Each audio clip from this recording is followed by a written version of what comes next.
There's a term I'm working with tonight that I don't know as if everybody knows, and I don't even know if I'm using it right, to be completely honest, but it's flashing, not weld flashing, but painting. And sometimes when you're painting, if you get an uneven finish, like on a wall, if you're doing some drywalling, and some areas are more matte than they are shiny, and like there are a lot of different reasons that can happen. You're using like old paint or certain kinds of paint that have been exposed to sun, or too hot or too cold or too wet, too damp, uneven sanding, porous surfaces, stuff like that.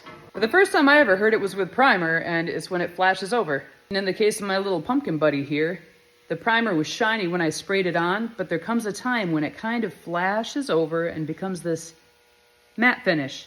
It's kind of tacky. It's good for subsequent coats.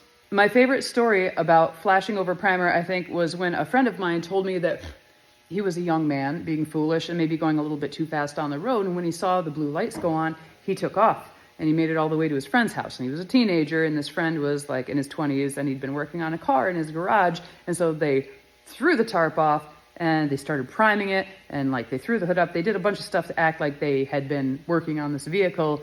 And he said when the police officers showed up at the house, suspecting that that's where this kid was, the primer had just flashed over when the policeman walked in and said, "Hey, were you the one I saw out on that bike earlier?" He's like, no, I've been here all night helping work on this car, see? Like, it didn't prove anything. It was just a little story that I remember about flashing primer.